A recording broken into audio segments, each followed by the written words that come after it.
नमस्ते प्यारे बच्चों। मैं हूं नरेंद्र कुमार और मैं आप सबके लिए लेकर आया हूं एक प्यारी सी चीनी कहानी। तो आइए प्यारे बच्चों, शुरू करते हैं आज की ये कहानी। एक बार तिब्बत में, जहां के पर्वत आकाश छूते थे, एक राजा राज्य करता था। वह राजा अपने न्याय और ईमानदारी के लिए दूर दूर तक प्रसिद्ध था। सबसे ऊंचे पर्वत से लेकर सबसे गहरी घाटी तक राजा के न्याय की महिमा फैली थी। उस राजा के राज्य में एक पहाड़ी पर दो गरीब लोग रहते थे। दोनों आदमी बहुत मेहनती थे और ईमानदार थे। वे अपने परिवारों को पालने की भरसक कोशिश करते थे। हर एक परिवार में पत्नी, 10 बच्चे, माता पिता, चाचा चाची, दादा दादी आदि थे। एक दिन उनमें से एक आदमी अपने गांव से बाहर चला। पीछे पीछे उसके 10 बच्चे नाचते गाते हुए आए। उस आदमी के दोनों हाथों में तेल से भरा एक कांच का मर्तबान था। वो रास्ते में लोगों को तेल बेचता जाता था।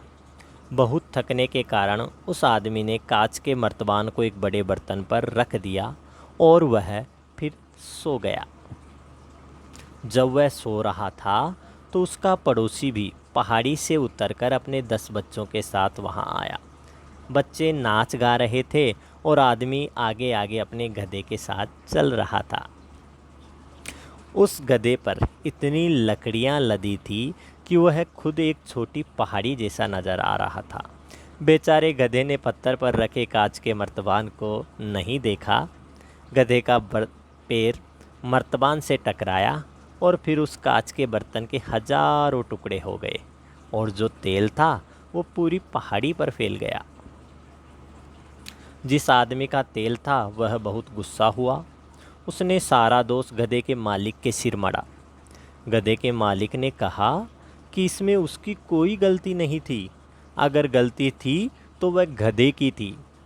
जिस आदमी का तेल था उसने कहा कि वो तेल ही उसकी एकमात्र पूंजी थी और अब वो अपनी पत्नी, 10 बच्चों, माता पिता, चाचा चाची, दादा दादी आदि को क्या खिलाएगा। उसका कांच का मर्तबान टूटा पर उसमें उसकी कोई गलती नहीं थी। दोनों आदमियों में खूब तू मैं हुई और लड़ाई झगड़ा हुआ। दोनों के 10-10 बच्चे भी एक दूसरे से लड़े और चिल्लाए, पर उससे बात कुछ बनी नहीं। फिर अंत में दोनों आदमी राजा के पास न्याय के लिए गए। राजा ने दोनों आदमियों की बात ध्यानपूर्वक सुनी।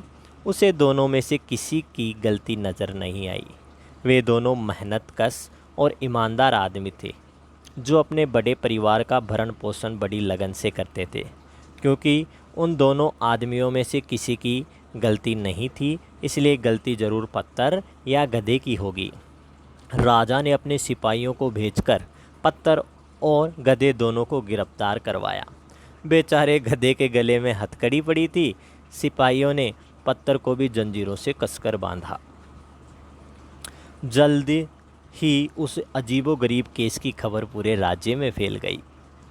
जब दोनों आदमियों की पत्नियों, बच्चों, माता पिता, चाचा चाची, दादा दादी आदि ने पत्थर और गधे दोनों की गिरफ्तारी की बात सुनी तो उन्हें लगा राजा तो बिल्कुल पागल हो गया है, बोरा गया है। राजा ने ऐलान किया कि अगले दिन सुबह केस की सुनवाई होगी। केस की सुनवाई के लिए एक बड़ा जुलूस निकाला गया जिसमें झंडे, तोरण, तुहरी और ढोल मंजीरे बजाए गए और एक पत्थर और गधे के खिलाफ जांच पड़ताल की बात हर एक को बड़ी अजीब सी लगी। पर लोग बहुत जिज्ञासु होते हैं, इसलिए इस अजीबोगरीब केस की सुनवाई के लिए अगले दिन कोर्ट कचहरी में लोगों की भीड़ उमड़ पड़ी। राजा अपने सिंहासन पर आकर बैठे। फिर उन्होंने सिपाहियों को कोर्ट कचहरी के दरवाजे बंद करने का आदेश दिया।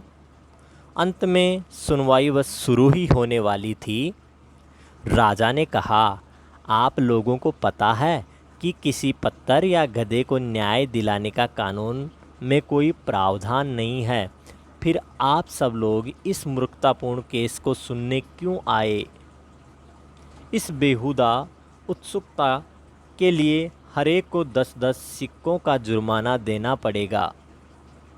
राजा की बात सुनकर लोगों को खुद पर बेहद शर्मिंदगी महसूस हुई। हर एक ने 10-10 सिक्के दिए और फिर दरवाजे से खिसके। आखिरी आदमी के जाने के बाद राजा ने सभी सिक्के उस आदमी को दे दिए जिसने अपना तेल खोया था। गधे को मुक्त कर दिया और पत्थर को उसके स्थान पर वापस रखवा दिया गया। फिर केस की सुनवाई खत्म हुई। दोनों आदमी खुशी खुशी अपने घर लौटे। अगले बहुत सालों तक राजा बड़े विवेक और ईमानदारी से अपने राज्य पर शासन करता रहा। उस दिन से लोगों ने बेकार की उत्सुकता पर ज़्यादा ध्यान नहीं दिया। उन्होंने पत्थर और गधे के केस से अच्छा सबक सीखा जिसे वो ज़िंदगी भर नहीं भूले। तो प्यारे बच्चों, कैसी लगी आपको ये कहानी बताइएगा ज़रूर।